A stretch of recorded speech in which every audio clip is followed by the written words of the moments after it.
And this next step is probably one of the most important takeaways from all these beats because he does it in almost every single one. So this is how he made RIP. So this is how he made Poof. So this is how he made No Lie. Okay, so this is Flatbread Freestyle. So this is how he made 100 racks. Yo, Pierre, you want to come out here?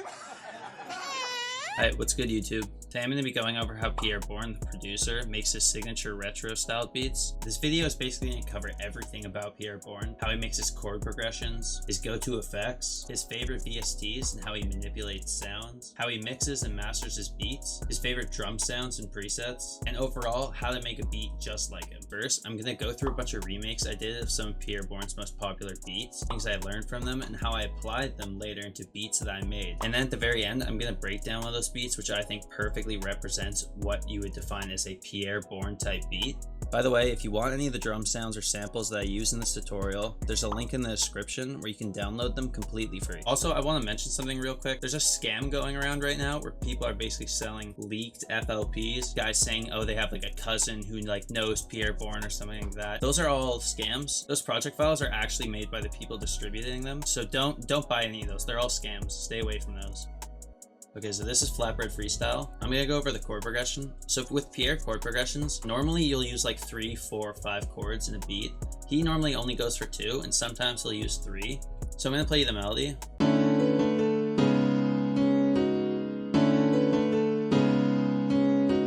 And apart from that, as you can see on the top of the melody, there's also kind of a lead that plays at the top. And this is generally the structure that he sticks to, 2 or 3 chords, and then he puts a lead on the top of the melody usually. As for the presets for this beat, he uses the piccolo flute, and he basically removes the decay. So basically when he plays the sound and lets go and releases it, it's instantly going to cut off. And that's how he kind of turns it into keys. And again, he turns down the rate on the LFO and he turns up any other effects. And then for the lead sound, he does the opposite. He increases the decay, so the tail end is longer. So when he lets go of the lead, it basically extends for a longer period of time. And he also removes all the effects and removes the rate. And this next step is probably one of the most important takeaways from all these beats because he does it in almost every single one. So what I'm talking about are these telephone EQs. Basically, you want to put a high cut in the low end and you want to put a low cut in the high end. However, with these EQs, he doesn't really do them in a way that most people would. But what we're trying to do is we're trying to give it a cone shape so we can basically take out very specific frequencies and as well as make them stand out in the beat. What you can do is you can put a band in the middle and you basically can just move it to wherever you like. But what Pierre does, and this is a little trick, is what you want to do is you want to take the high pass and you want to cross it over with the low pass. Then come here and increase the levels significantly. The reason it's good to do this instead of just putting a band in the middle like we did with the other EQ is that this is always going to ensure that the frequencies are peaking at the dead center. So we're always going to get like an even shape no matter where we move it. So this is what it sounds like without the EQs. And this is what it sounds like with the EQs.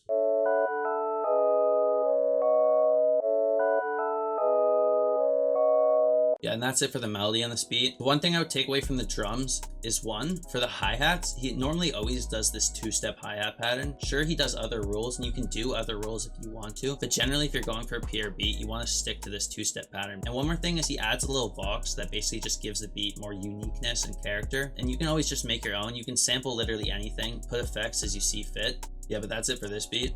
So this is how he made RIP. There's not really much to cover in this beat since all the presets I use are all drum sounds and he only really has one melodic sound. But the one thing I did want to take away from this beat is the 808 pattern. In this beat and a lot of Pierre's beats, the 808 doesn't always necessarily follow the root note. So as you can see here, if he was to follow the root note of the basic melody it's playing, he would have it C sharp, B, and A sharp, but instead he doesn't. But apart from that, there's really not much else to this beat to cover. So this is how he made No Lie. The first sound comes out of Omnisphere, which is another one of his go-to synths. Preset is called Fat Air JD Pad, and the chord progression is very similar to Flatbread Freestyle. Again, it's only 2 chords going between each other. There's a lead that plays on top of the chords, and the spacing between the notes is almost identical between the two. As for effects, he puts a basic sidechain that he made in Gross Beat. He adds a love filter to give it an underwater effect, another effect that he uses quite a lot. And again, it has that telephone EQ, a bit wider this time. So that sounds like this.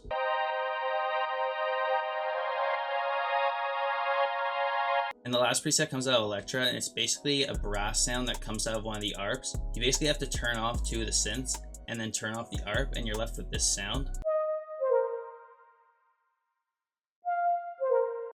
But yeah, that's it for this beat. So this is how he made Poof. Like in No Lie, the sounds come from Purity and Omnisphere. So this is actually a choir sound that comes from Omnisphere with that same telephone filter on it. Most people said it's a flute, and that's one thing I took away from all these remakes, is just because a preset is a flute doesn't mean you can only use it as a flute. You can use it as a pad, you can use it as a keys. A choir can be used as pads, pads can be used as a lead, leads can be used as strings. You get my point. So again, like we've been talking about, same telephone EQ on the same sound, and that sounds like this.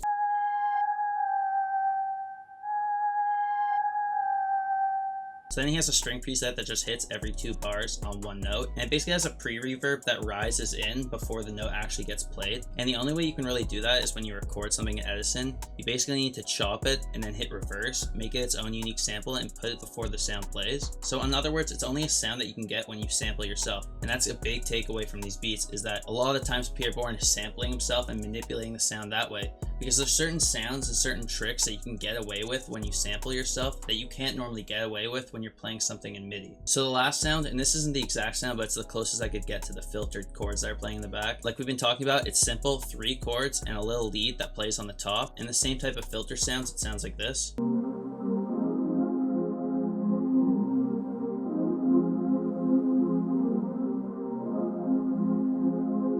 So now with everything together, it sounds like this.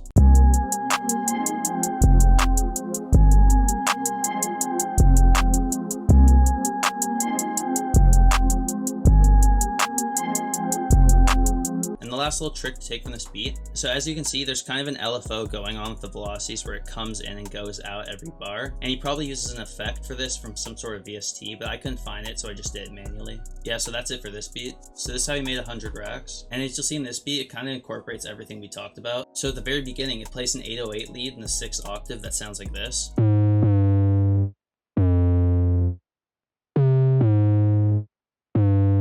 Once again, the first preset comes from Omnisphere. It's just a pluck that plays throughout the beat. Like the strings in No Lie, it just sits in the background.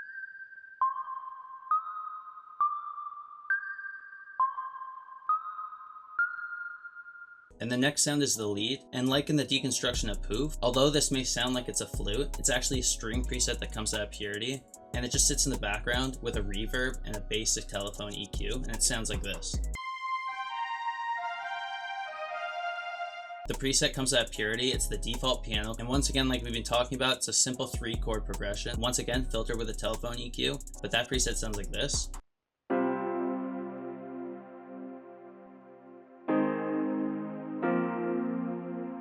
And like we've been talking about the hi-hat, it's just a simple 2-step. So everything together sounds like this.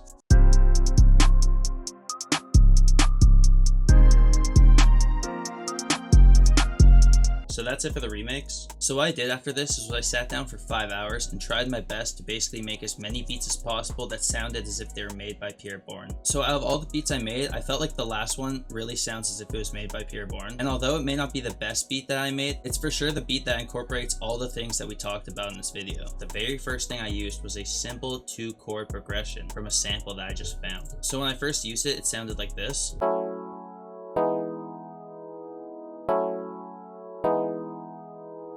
So then what I did is I sliced it, made it its own sample, and I reversed it. And that sounds like this now.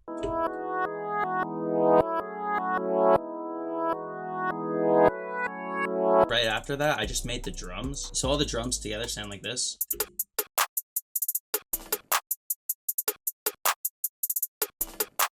And then I made the 808.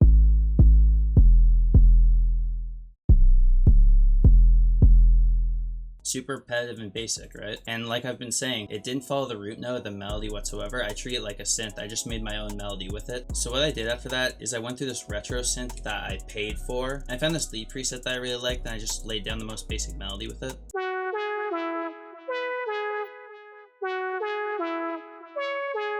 You know, it keeps that retro vibe that we're going for. So what I did after that is I made a melody, kind of like the strings in No Lie, where it basically just sits in the background. It doesn't really take over the melody, it just adds texture to it basically. Then what I did is I turned down the sustain and the release, kind of like we did with the sounds in Flatbread Freestyle. And I turned off the reverb and delay that came with it, and now it sounds like this.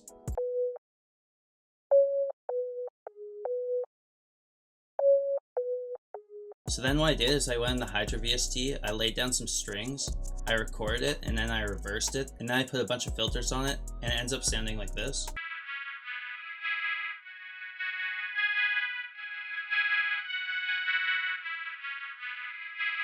So then what I did is I found this completely different sample. There's a part where it plays a bell melody. I'll show you what it sounds like before.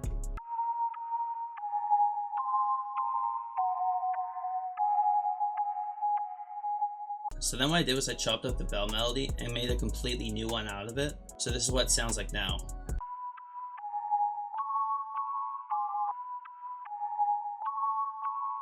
So then I took another part from the sample where synth strings play. I just took that first chord and I basically made a crash out of it by modifying it, changing the pitch, and filtering it a bunch. So now it sounds like this.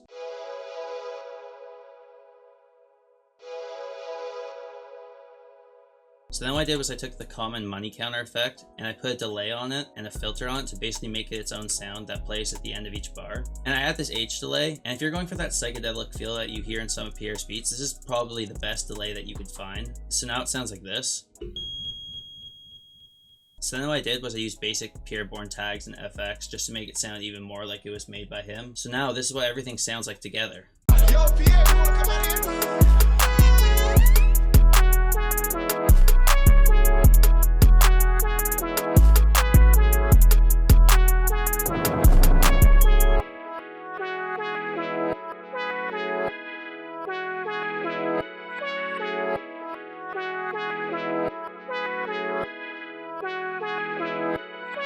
Yeah, so basically that's going to be it for this tutorial. All the sounds and drum kits will be in the description below if you want them. Leave a comment, tell me what you want me to do next. Hopefully not this, because this took forever. If you have feedback, let me know, because this is only my second tutorial. Tutorials every 3 days, so make sure to subscribe. Thanks again, and peace. You are watching a master at work. Yo, Pierre, you wanna come out?